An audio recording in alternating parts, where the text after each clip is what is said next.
Assalamualaikum warahmatullahi wabarakatuh. Saya Bella Kurnia dengan NIM 202346405067 dari kelas 4B PGSD. Di sini saya akan mempresentasikan tentang teori-teori yang mendukung penggunaan media pembelajaran berbasis ICT.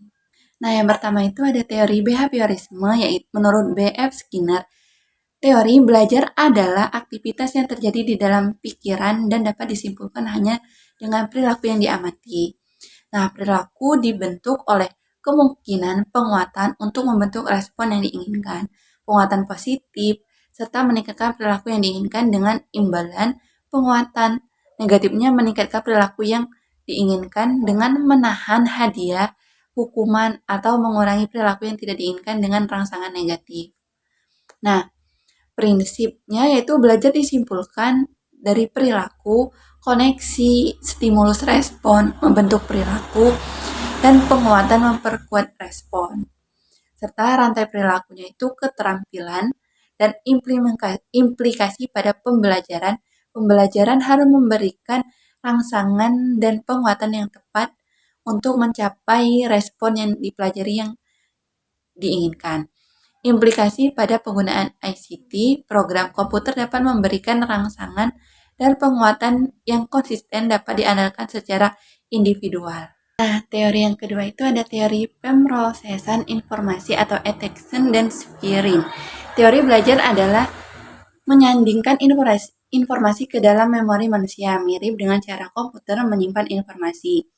Ada 3 jenis penyimpanan, yaitu register sensorik untuk menerima informasi, memori jangka pendek atau memori kerja STM untuk menahannya sementara, dan memori jangka panjang LTM untuk menyimpan informasi tanpa batas.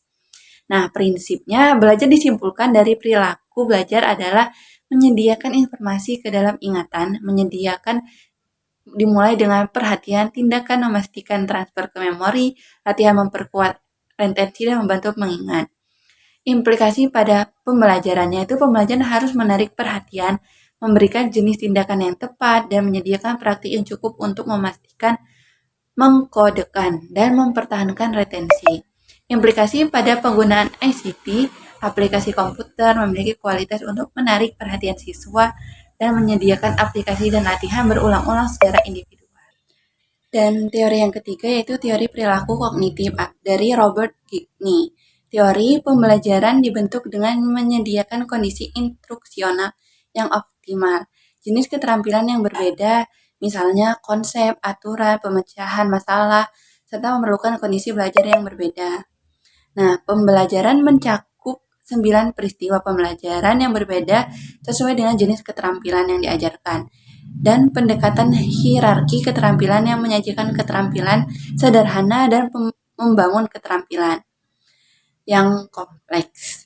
Prinsipnya yaitu pembelajaran dibentuk oleh urutan kejadian instruksional yang sesuai dengan jenis pembelajarannya.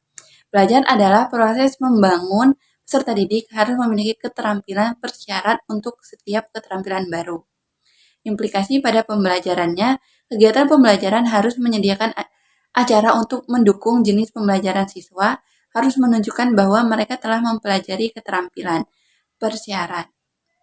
Serta implikasi pada penggunaan ICT, komputer dapat memberikan informasi yang tepat dan akurat tentang tingkat keterampilan siswa dan menyediakan rangkaian aktivitas yang konsisten untuk memenuhi peristiwa instruksional. Dan teori yang keempat itu teori sistem dan desain pembelajaran sistematis dari Gigny dan Briggs. Teori belajar didorong dengan menggunakan sistem pembelajaran berdasarkan pengelolaan informasi dan teori-teori behavioral kognitif. Sebuah sistem pembelajaran dirancang dengan menyatakan tujuan dan sasaran, melakukan analisis tugas untuk mengatur urutan pembelajaran, pencocokan penilaian, dan instruksi untuk tujuan, membuat bahan dan pengujian lapangan, dan merevisi bahan.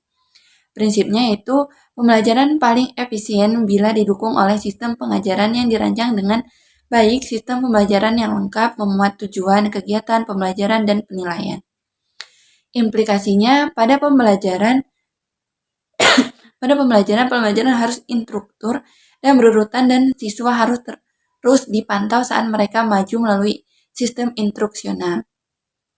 Implikasi pada penggunaan ICT, aplikasi komputer dapat memberikan urutan informasi, latihan, dan penilaian, serta dapat memberikan informasi yang cepat dan akurat tentang kemajuan setiap siswa.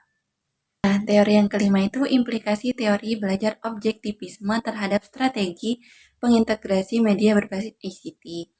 Pilih strategi integrasi teknologi berdasarkan teori belajar objektivisme ketika keterampilan dan konten yang akan dipelajari didefinisikan dengan jelas, konkret, dan tidak ambigu, dan respon perilaku tertentu dapat mengindikasikan pembelajaran.